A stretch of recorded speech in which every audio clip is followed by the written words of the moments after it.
What's up you guys, Charles here and welcome back to the channel. Now today's video is quite an important video and it's about pensions. And this is the sort of video that might be a bit longer than the usual ones I put out, but it will have everything packed into this single video and you'll be able to come back to this video if you ever need any pension questions answered. Now without further ado, let's jump right into it. Now firstly, what is a pension plan? A pension plan is a fundamentally pretty simple product. It's just a pot of cash that you and your employer can pay into and you get tax relief on it as a way of saving up for your retirement later on in life. Then once you're at retirement, you can draw money from this pension. And now it's become less regulated and you can withdraw as much or as little as you want from the age of 55 currently, although that age varies depending on the government and different plans they put in place. But it's very important to understand that you're essentially taking some money out of your paycheck right now to invest it in your future so that you'll either be able to retire earlier or retire with more of an income, or at least an income where you'll be able to live on, which most people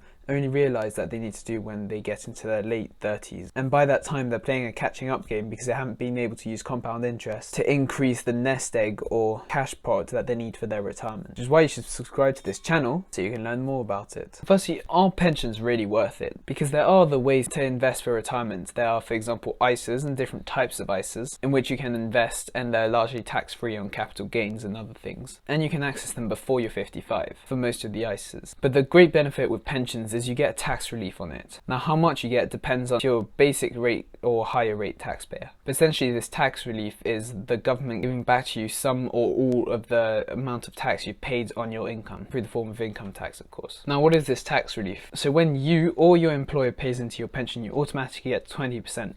And depending on whether you're a basic rate taxpayer, you can then claim back an extra 20%, and if you're a higher rate taxpayer, you can claim back an extra 25%. Now I'm just going to pop up a simple diagram to explain how exactly the tax relief works. So for example, here you can see for the basic rate taxpayer, you pay £80 in and you get a tax relief of £20 because before you got taxed, you actually earned £100. Now for the higher rate taxpayer who also earned £100 but are in a higher tax bracket, they pay in £60 but they get a tax relief of £40 because they paid more tax. And for the top rate taxpayers, £55 they pay in and £45 tax relief because they got taxed at 45%. Now how much should you put into your pension? Before we get into that, it's worth noting that you should be paying off any high interest debts before you start contributing to your pension because those will grow at a higher rate than your pension might grow. But if you're not in a high interest debt, then it's probably worth investing in your pension. Now the basic advice for pensions is pretty simple, is put as much money as you can as early as you can. But the very rough rule of thumb that is often used is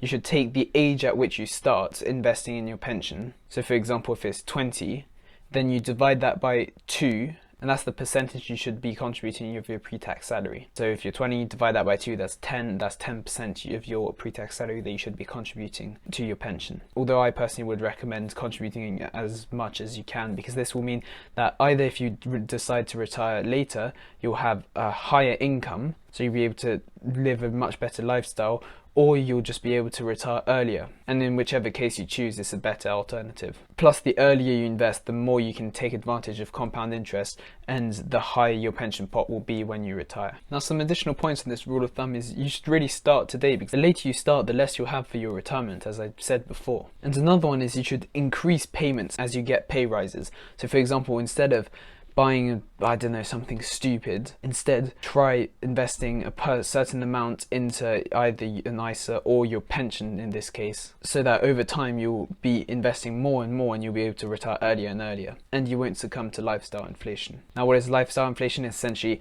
every time you get paid more, you spend more, and so you live better lifestyle, but actually you should be living on the same amount and just investing the difference, depending what kind of lifestyle you want to live. Also, that's completely down to you. Now how much can you put into your pension? Now like all things that the government puts out, there are limits. First one is an earnings limit. This is the fact that you only get tax relief on up to your earnings. So here's an example. For example, if you're earning £20,000 a year and you have 30,000 saved up in something else where you haven't invested into your pension yet, and you want to put all of that £30,000 into your pension, you would only get tax relief on the first £20,000 because you're only earning £20,000. Two other limits. One is an annual limit. The annual limit is £40,000. This is the limit up to which they give you a tax relief on. And the final one is a lifetime limit of £1,073,000. And this is what's inside your pension and includes any interest or gains. And unfortunately, above this, you'll face a tax charge. Now, there's something called auto-enrollment. Now, this is a new scheme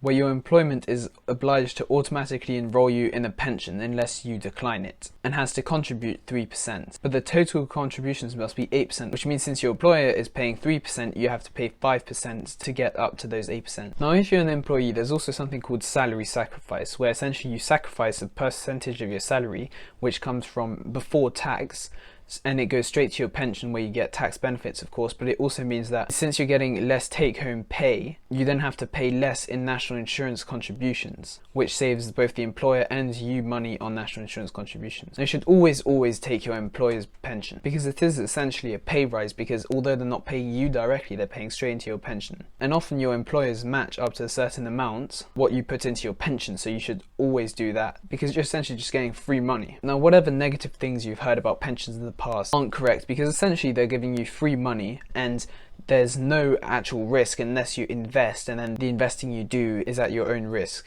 But as on this channel, I recommend to invest, because if you don't invest, you're losing money to inflation over time, which is around 2 to 3%. Now, don't forget, on top of your private pension, you also have a state pension, which is based on how many years you've contributed to your national insurance, and I've done a video on it before, so go check that out. I'll link it up here somewhere. But that is an extra income you get when you retire. But to sum it up, essentially you should pay as much as you can, as early as you can, into your pension, but depending on how early you want to retire, if it's after 55, then you should probably be as much as you can, max out your pension and then max out your ISA.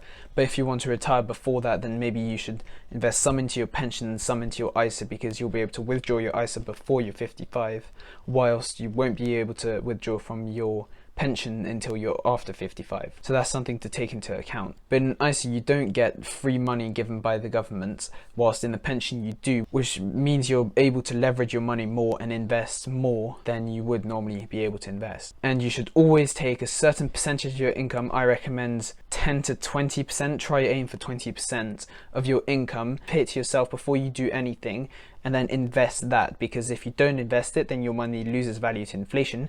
And when you do invest it, although at the start you won't see a loss of growth, but over time it compounds and it becomes exponential. Whilst if you don't invest it, then it just stays flat. And that's another way of leveraging your money. You should also always max what your employer matches. For example, if your employer matches your pension contributions for the first £5,000 you put in, then you should try put £5,000 in, because then they give you an extra £5,000 and then you got £10,000 and it's free money, so you should definitely take advantage of that. And obviously don't forget your state pension, and you should take that into account when thinking about your retirement, although the state pension only kicks in later on, around 67, 66, depending on what year you retire. But go check out my video, because as I said, there's everything in there. Now, when you retire, what will you do with your pension? Well, you can either take your pension pot and give it to someone in exchange for a regular income until the day you die, and this is called an annuity, although they can sometimes be a rip-off, and you're better off managing your own pension and paying yourself around 4% from that pension,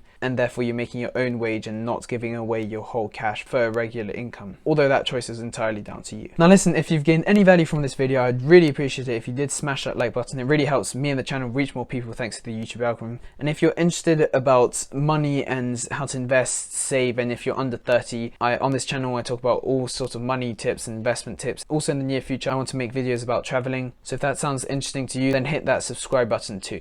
And thanks for watching, and see you next time.